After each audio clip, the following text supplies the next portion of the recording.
مطاعم فاخرة تفتح أبوابها بعد فترة الإفطار، فبأطباق متنوعة وحلويات شرقية وغربية مشكلة بكل الأنواع والألوان تستقطب زبائنها من كل أنحاء العاصمة وضواحيها. في شهر رمضان المعظم ان شاء الله نديروا له سيرفيس ابري الفطور، يعني مور الاذان مور الفطور نديروا دي نفتحوا كاع لي ريستورون تاعنا بور لا كليونتيل اللي تحب تجي تريح، لاتايات لي غلاس لي ديسير لي peuvent même manger s'ils veulent. ان شاء الله جوست ابري الاذان الناس بيان سور تفطر تتعشى في دارهم وكل شيء يجوا. بعد كاين يا دو تي با لوغ بريزونتي اون كارت دي غلاس، وحبوا يسحروا عندنا كاين طعام كاين مسفوف كاين يا بوكو دو برودوي كون با لوغ بريزونتي سور بلاس.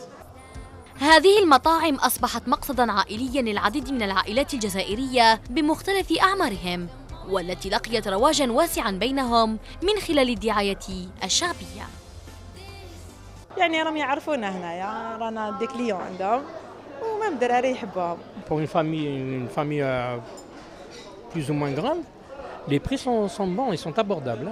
نجي في رمضان إن شاء الله مع لا فامي مع لي زامي.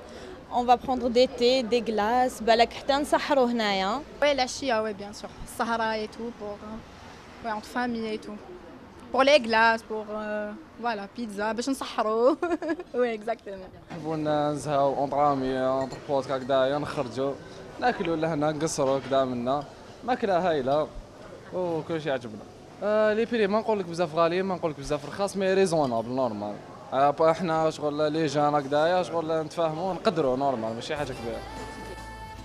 وفي ظل محدودية المتنزهات والمساحات المخصصة للترفيه، مثل هذه المطاعم أصبحت قبلة العائلات الجزائرية، والتي تعتبر متنفساً لهم خاصة في ليالي رمضان الساحرة، فهي تتلائم ميزانيتها التي ترهقها مصاريف يومية خاصة خلال الشهر الفضيل.